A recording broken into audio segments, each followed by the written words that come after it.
നിർഭൻ, ഞാൻ നേരത്തെ സൂചിപ്പിച്ചതുപോലെ തെരുവിലെ തർക്കം, അസഭ്യം പറച്ചിൽ, കെ മുരളീധരൻ്റെ വാഹനം തടയുന്നത്, അങ്ങനെ കോൺഗ്രസിനുള്ള പൊട്ടിത്തെറിയുടെ ഒരു പരമ്പര തന്നെ നമ്മൾ എക്സ്ക്ലൂസീവായി കൈരളി ന്യൂസ് നൽകിയതാണ്, ദൃശ്യങ്ങൾ സഹിതം.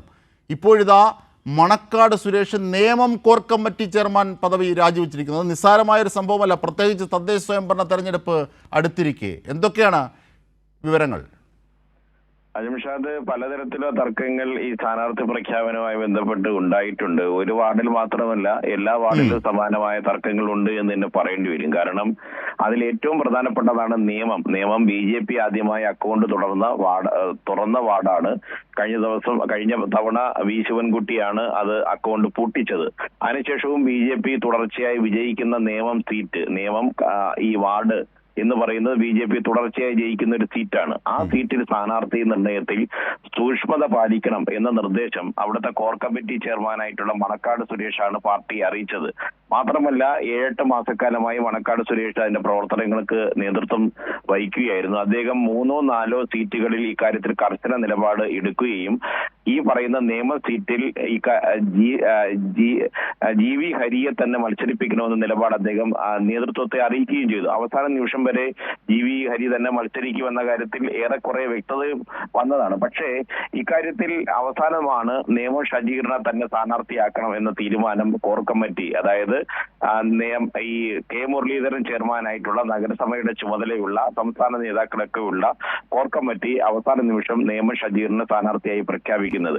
അതിൽ ഏറ്റവും പ്രധാനപ്പെട്ട കാര്യം നമ്മൾ തന്നെ വിഷ്വലിൽ കാണിക്കുന്ന അവിടുത്തെ ഈ സാമുദായിക സമവാക്യം, ഒപ്പം തന്നെ അവിടുത്തെ മണ്ഡലത്തിലെ വോട്ടർമാരുടെ വോട്ടിംഗ് പാറ്റേൺ, ഇതൊക്കെ മനസ്സിലാക്കുമ്പോൾ അങ്ങനെ ഒരു സ്ഥാനാർത്ഥിയോടെ മത്സരിപ്പിച്ചാൽ BJPക്ക് അത് ഗുണം ചെയ്യുകയും BJP അത്തരത്തിലൊരു പ്രചരണം കൂടുതൽ ശക്തിയായി തൊട്ടടുത്ത വാർഡുകളിൽ കൂടി ആ പ്രചരണം ഏറ്റെടുക്കാനും സാധ്യതയുണ്ട്. അങ്ങനെ ഒരു ഈ മണ്ടത്തരത്തിന് അങ്ങനെ ഒരു പ്രശ്നത്തിലേക്ക്, തീർച്ചയായും അങ്ങനെ ഒരു മണ്ടത്തരത്തിലേക്കാണ് പോയത്. ഇപ്പോൾ ഈ മണക്കാട് സുരേഷിന്റെ രാജി നയിക്കുന്നത് അതിലേക്ക് തന്നെ. കാരണം GV ഹരി പോലൊരു സ്ഥാനാർത്ഥിയെ നിലനിർത്തിയിട്ട് ഒഴിവാക്കിയിട്ട് എങ്ങനെയാണ്, പ്രത്യേകിച്ച് രാഹുൽ മാങ്കൂട്ടവുമായി ബന്ധപ്പെട്ട് വലിയ അടുപ്പം കാണിക്കുന്നു എന്ന് ബോധ്യമാക്കിയ നിമിഷങ്ങൾ കൂടി ഉണ്ടായ ഒരാളെ സ്ഥാനാർത്ഥിയാക്കുന്നു. ഇതേ സംബന്ധിച്ച് കെ മുരളീധരനോട് ചോദിച്ചു, നിർബൻ തന്നെയാണ് ചോദിച്ചത്. അപ്പോൾ കെ മുരളീധരൻ പറഞ്ഞത് എന്തായിരുന്നു മറുപടി? അത് തലയടിച്ച് പൊട്ടിച്ചു, RSSകാർ തലയടിച്ച് പൊട്ടിച്ച ആളാണ്, തൻ്റെ സ്ഥാനാർത്ഥിത്വ സമയത്ത് താൻ മത്സരിക്കുന്ന സമയത്ത് എന്നൊക്കെയുള്ള വാചകങ്ങൾ പറഞ്ഞാണ് മുരളീധരൻ പോലും അതിനെ അതിജീവിക്കാൻ ശ്രമിച്ചത്. ദുർബലം.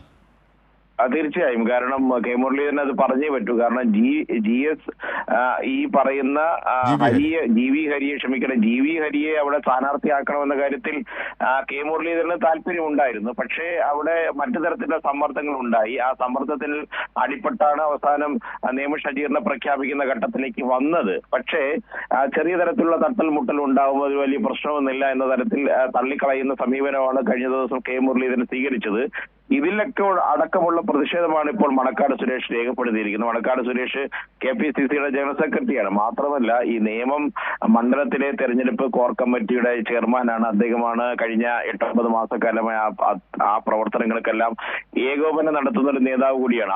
അദ്ദേഹം തന്നെ ഈ തെരഞ്ഞെടുപ്പുമായി ബന്ധപ്പെട്ട് വലിയ തരത്തിൽ അബദ്ധമാണ് കാണിക്കാൻ പോകുന്നത്, അത് BJPക്ക് ഗുണം ചെയ്യുകയുള്ളൂ എന്ന് പരസ്യമായി പ്രഖ്യാപിക്കുക കൂടി ചെയ്യുന്നു. അതുകൊണ്ട് നേതൃത്വം ഇക്കാര്യത്തിൽ അടിമുടി തെറ്റിപ്പോയി. കാരണം പല സീറ്റുകളിൽ സമാനമായ തർക്കമുണ്ട്. പൗണ്ട് കടവിൽ സമാനമായ തർക്കമുണ്ട്. പുഞ്ചക്കരിയിൽ അവരുടെ മഹിളാ കോൺഗ്രസിന്റെ ജില്ലാ ജനറൽ സെക്രട്ടറി ആയിട്ടുള്ള AG കൃഷ്ണവേണി ഇപ്പോൾ റിബൽ സ്ഥാനാർത്ഥിത്വം പ്രഖ്യാപിച്ചു കഴിഞ്ഞു. അവർ മണ്ഡലത്തിൽ അവരുടെ നഗരസഭാ വാർഡിൽ അവർ പരസ്യ പ്രചരണം ആരംഭിച്ചു. മുട്ടടയിൽ സമാനമായ തർക്കമുണ്ട്, കവടിയാറിൽ തർക്കമുണ്ട്, ചെറുവക്കലിൽ തർക്കമുണ്ട്. ഒപ്പം തന്നെ ജില്ലയിലെ പല പ്രദേശങ്ങളിലും, കോവളത്ത് അവിടെ ബ്ലോക്ക് വൈസ് പ്രസിഡന്റ് അടക്കം കഴിഞ്ഞ ദിവസങ്ങളിൽ രാജിവെച്ച് ഏകദേശം 50ഓളം പ്രവർത്തകർ പാർട്ടി വിടാൻ തീരുമാനിച്ചു. KPCC അധ്യക്ഷന് കത്ത് നൽകി. അതുകൊണ്ട് ഈ തെരഞ്ഞെടുപ്പിലും നേരത്തെ കെ മുരളീധരൻ അടക്കം പറഞ്ഞത് മതേതര ഒലിച്ചുപോയ കോൺഗ്രസിൽ നിന്ന് UDFിൽ നിന്ന് ഒലിച്ചുപോയ മതേതര വോട്ടുകൾ തിരിച്ചെത്തിക്കാനാണ് ഈ പോരാട്ടം. അങ്ങനെയാണ് ശബരിനാഥനെ മത്സരിപ്പിച്ച് തങ്ങൾ തെരഞ്ഞെടുപ്പ് പോരാട്ടത്തിലേക്ക് പോകുന്നത് എന്നാണ് കെ മുരളീധരൻ അടക്കം പറഞ്ഞത്. പക്ഷെ അങ്ങനെയല്ല. ഫലത്തിൽ പ്രഖ്യാപനം പഴയതുപോലെ BJPയുമായി വോട്ട് കച്ചടവും പരസ്പരമുള്ള ഈ രഹസ്യമായിട്ടുള്ള ഈ ബാന്ധവങ്ങളുമാണ് പുറത്തു വരുന്നത്. അതിന്റെ ഏറ്റവും വലിയ ഉദാഹരണമായി നിയമത്തെ സീറ്റ് ചർച്ചയും നിയമത്തെ സീറ്റ് പ്രഖ്യാപനവും നമുക്ക് കണക്കാക്കേണ്ടി വരും. വരും ദിവസങ്ങളിൽ ഇത് സംബന്ധിച്ച കൂടുതൽ പ്രതിഷേധം ഉണ്ടാകാനാണ് സാധ്യത. കാരണം KPCC അധ്യക്ഷനും ഒപ്പം തന്നെ പ്രതിപക്ഷ നേതാവ് വി ഡി സതീശനുമാണ് ഇപ്പോൾ മണക്കാട് സുരേഷ് രാജിക്കത്ത് നൽകിയിട്ടുള്ളത്. കെ മുരളീധരൻ അല്പനിമിഷങ്ങൾക്ക് ശേഷം 4 മണിയോടുകൂടി അദ്ദേഹത്തിന്റെ വൈകിട്ടുള്ള പര്യടന ജാഥ ആരംഭിക്കുന്നുണ്ട്. അവിടെ വെച്ച് മാധ്യമങ്ങളെ അദ്ദേഹം കാണാൻ സാധ്യതയുണ്ട്. അപ്പോൾ മാധ്യമങ്ങളോട് ഈ മണക്കാട് സുരേഷിന്റെ രാജി സംബന്ധിച്ച് അദ്ദേഹം പ്രതികരിക്കാനുള്ള സാധ്യതയുമുണ്ട്. അജിംഷാദ്.